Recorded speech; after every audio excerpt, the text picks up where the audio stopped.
Well, I want to welcome you back to GLBC Connections. Today, I want to look at Psalm 111.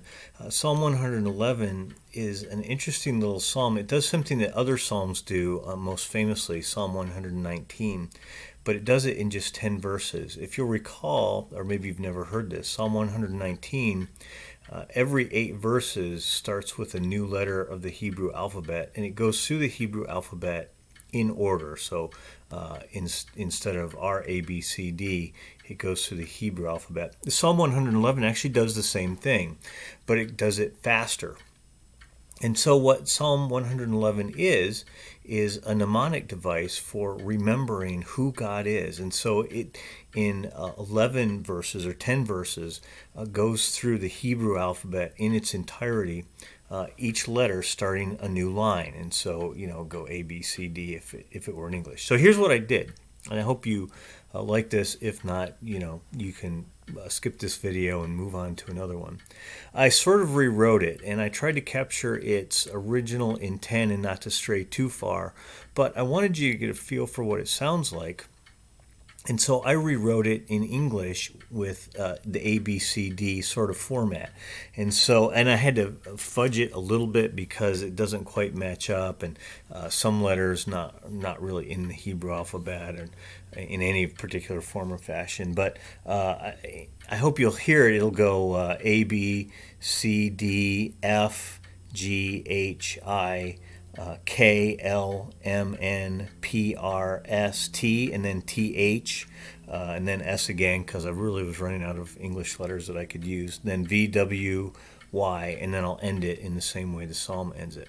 I don't want to pretend that the way I've rewritten it is particularly close to how the original psalm sounds. It just has some of the ideas. What I really wanted you to hear was that ABCD format. And so as I read it, my rewriting of it, I hope you'll pay attention to how it works with it going through our alphabet. You get a better feel for what the psalm actually does. So here we go, Psalm 111, John's slight rewriting of it as best he could. I give hallelujah to Yahweh. And now it starts. All my heart acknowledges Yahweh before the counsel of the upright and the congregation. Consequential are the works of Yahweh. Delighting in those works are those who study them. Fame and majesty is his work. Great judgments of God endure forever. Heeding the memory of his wondrous works. Is Yahweh not gracious and merciful? Keeping food for those who fear him? Living forever, he never forgets his covenant, manifesting his people the power of his works. The nations are the inheritance of his people. Plans in his hands are faithful and just. Remember, his precepts are trustworthy. Saved forever are his precepts, to be performed with faithfulness and uprightness. Throwing redemption to his people, standing on his covenant forever. Very great and holy is his name. Wisdom starts with the fear of the Lord. You have a good understanding if you practice it. And then how the psalm ends, his praise endures forever. As you hear it, I think we begin to recognize what the psalm actually does.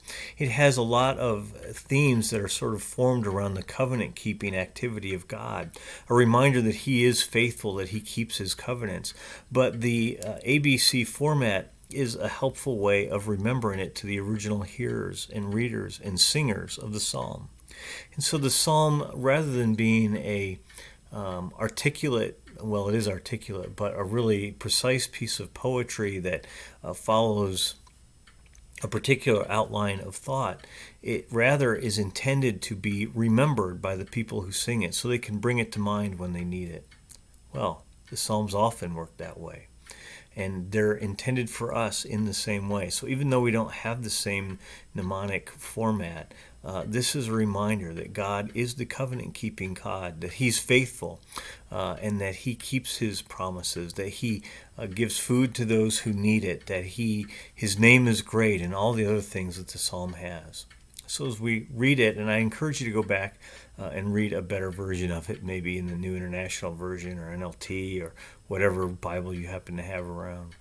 As you read it, just be reminded of who God is, the covenant-keeping God, this great God that we worship and that we serve, and His Son Jesus Christ, who has all of these same characteristics. The Psalms take us to that, remind us and move us to praise and worship. And this one, Psalm 111, certainly does that. Thanks for joining us today. Thanks for indulging me in my very poor rewrite of Psalm 111. But whatever the case, I hope you enjoyed it at least a little bit. Thanks.